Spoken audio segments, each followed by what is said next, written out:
Assessore Tonizzo, ci troviamo all'interno del Life. L'ultima volta che ci siamo visti, che era proprio all'inizio di autunno, era ancora in fase, diciamo così, embrionale, nel senso che si doveva costruire. Oggi invece qualcosa si comincia a vedere. Ma direi proprio di sì. L'ultima volta che siamo stati in questo posto stavamo appunto preparando gli interventi di movimentazione dei terreni, quindi preparare la dimora per questi alberi. Appunto il progetto LIFE, lo ripeto, è un progetto che di fatto tratta boschi umidi, quindi grossi quantitativi di boschi in presenza di acqua. Oggi possiamo vedere qui attorno a noi la possibilità di vedere la trasformazione delle piante che avevamo visto in vivaio alcuni mesi fa al posizionamento in dimora di queste piante. Qui oggi ci troviamo in un terreno di circa 18 ettari dove sono state posizionate all'incirca 35.000 alberi. Queste piante adesso vengono posizionate qui e da qui inizieranno il loro stato vegetativo. Dunque, progetto importante, come abbiamo detto, non solo parole, ma quello che si comincia a vedere sono i fatti, perché giustamente il pubblico si aspettava, lei aveva lanciato un messaggio e quello che le immagini dimostrano è che si procede secondo il copione previsto. Infatti, questo progetto è un po' anche una sorta di esperimento, un grosso esperimento. Perché? Perché come abbiamo sempre detto, il progetto LIFE vuole andare a implementare quelli che sono i boschi umidi presenti nel territorio comunale di Rivignano. Come spiegavo a suo tempo, le bonifiche fatte nei due dopoguerra avevano diciamo, pianificato, biliardizzato, mi piace utilizzare questo termine, completamente il territorio. Quindi le acque di sgrondo, no, delle piogge venivano accompagnate verso i fossi. Il nostro intervento, quindi la movimentazione che è stata fatta in questo territorio, vuole fare esattamente il contrario, cioè tutta l'acqua che cade attraverso i vari fenomeni meteorici deve rimanere in loco, deve rimanere in mezzo a queste piante, perché queste piante sono ghiotte di acqua. E infatti queste scelte progettuali che abbiamo fatto in questi 18 ettari stanno già iniziando a dare i suoi frutti. In questi giorni c'è stata pioggia, ma non grosse quantitativi di pioggia, e possiamo notare grosse presenze d'acqua in superficie. Ed è quello che noi volevamo raggiungere. Quindi direi che in questa prima fase i risultati stanno iniziando ad arrivare. Adesso aspettiamo le prime piogge durante l'inverno e questo grosso campo studio, possiamo definirlo così, verrà monitorato sistematicamente e laddove dovessimo notare alcune lacune, prontamente cercheremo di intervenire affinché la condizione che noi abbiamo messo come prioritaria venga rispettata fino alla fine. Non solo l'ammirazione di questo panorama, ma un po' di soddisfazione, mi permetta, c'è. Ma direi proprio di sì, una grossa soddisfazione e se mi permettete vorrei fare quasi un piccolo riallaccio e un aneddoto che in questi giorni stiamo vivendo, a parte noi amministratori, ma anche i tecnici e gli operai stessi del comune.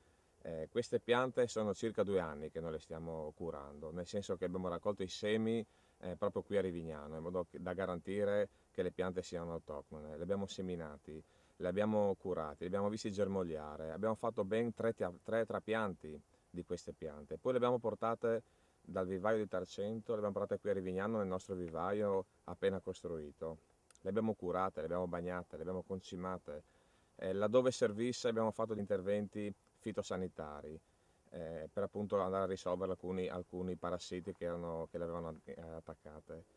In questi giorni, quando gli operai prendevano le piante e le portavano qui in questo posto, e quindi poi gli operai della ditta che ha preso l'appalto le andava a posizionare, c'era una sorta di distacco dell'ombelico, così concedetemi questo termine, perché le piante che fino ad ora erano custodite sotto la nostra ala, quindi curate nel minimo dettaglio, oggi le piante devono imparare ad arrangiarsi da sole, sono state messe a dimora, da qui devono iniziare la loro vita vegetativa e quindi andare a combattere quelle che sono le avversità della natura e quindi devono iniziare la competizione naturale, eccetera. Quindi c'è un po' diciamo, affezione nei confronti di queste piante e direi che è stata una cosa molto interessante, molto appagante dal punto di vista operativo. A questo punto non resta che dire che prima della fine dell'inverno, quasi all'inizio della bella stagione, faremo un'ulteriore visita per fare un secondo punto, anzi un terzo punto in merito all'IFE qui alla zona qui di Rivignano. Beh, assolutamente sì. Come dicevo prima, noi questi luoghi li terremo monitorati costantemente. È un progetto che non è ancora concluso, si concluderà a fine del prossimo anno e quindi andremo via via nei mesi a seguire quella che è l'evoluzione di questo bosco.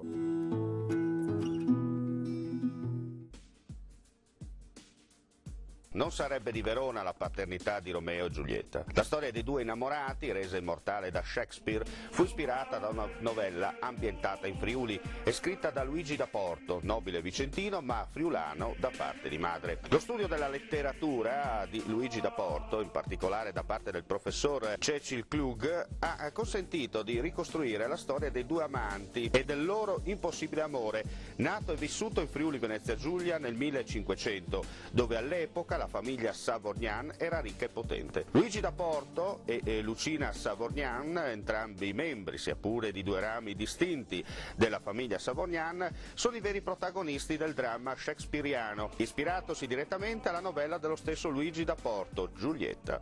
È una vicenda nata a Udine, la storia dell'infelice amore, sbocciato nel tragico carnevale del 26 febbraio 1511, fra Luigi da Porto, legato ai Savorgnan del Torre per parte di madre, e Lucina Savorgnan del Monte, che fa il suo debutto in società cantando e ballando, incantando il capitano di cavalleria Luigi da Porto di stanza a Cividale del Friuli, su mandato della Serenissima Repubblica di Venezia. I due protagonisti, Lucina e Luigi, Giulietta e Romeo Friulani, vivono un amore reso impossibile dalla rivalità delle famiglie, al tempo di una sanguinosa rivolta popolare, passata alla storia come la Zobia Grassa. Una grave ferita riportata in battaglia presso il Natisone a Manzano il 20 giugno 1511 costringe Luigi a ritirarsi nella sua villa di Montorso Vicentino, mentre alcuni anni dopo Lucina sarà indotta, per ragioni di pace politica, a sposare Francesco Savorgnan del Torre.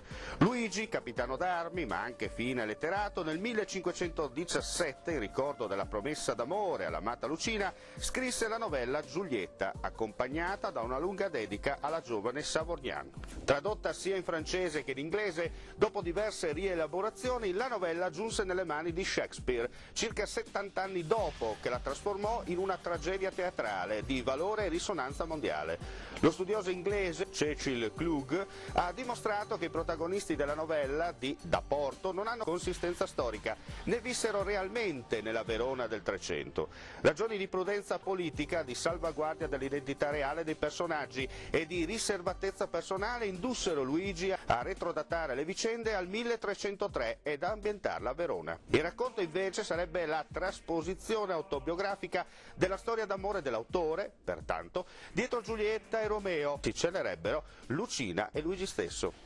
Gli studi sono stati completati e pubblicati da Albino Comelli e Francesca Tesei con il libro Giulietta e Romeo, l'origine friulana del mito, confermati e parzialmente ampliati anche dalle ricerche di altri autorevoli studiosi, nonché dall'accurata pubblicazione Il volto gentile della patria, commissionata dalla provincia di Udine, stampata in 5.000 copie nelle versioni friulano-italiano e friulano-inglese e presentata a settembre scorso, corredata da un'efficace mostra ora itinerante nei luoghi della vicenda. Anche la provincia quindi ha promosso e valorizzato la conoscenza degli eventi storici del periodo, della vera storia di Giulietta e Romeo e delle località friulane in cui si è consumata. A tale proposito, nel comune di Rivignano, in modo particolare nel borgo di Aris, c'è stato un certo fermento di attività e iniziative per rendere omaggio a Giulietta e Romeo Friulani nel 500° anniversario del loro amore. Chiediamo al vice sindaco architetto Edi Baronto Aldo di parlarcene.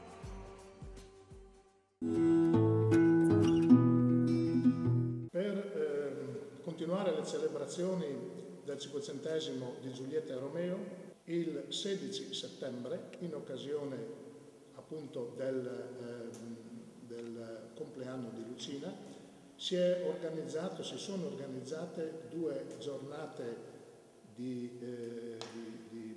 attività, giornate in cui le attività artistiche, le attività letterarie si sono susseguite a chiusura un'importante rappresentazione teatrale, Lucina e Luigi, Giulietta e Romeo, che hanno veramente stupito gli spettatori e ulteriormente sensibilizzato la nostra cittadinanza. L'autunno scorso, sempre ad Aris, è stato presentato un nuovo volume intorno alla storia di Giulietta. Si tratta della storia di Giulietta, Juliet Story, di Vanni De Conti, che è un nostro concittadino, un appassionato e un ricercatore, un appassionato della storia di Giulietta, un volumetto che contiene degli importanti approfondimenti di quello che era lo studio fatto fino ad oggi. A chiusura quasi del 2011, in occasione delle Feste dei Santi, una ricorrenza molto importante per la nostra comunità, la Pro Loco di Aris ha bandito un concorso di idee per la realizzazione di un monumento dedicato a Lucina Savognani. Questo concorso ha avuto proprio una sua tappa fondamentale ieri, con la consegna degli elaborati, della prima fase degli elaborati.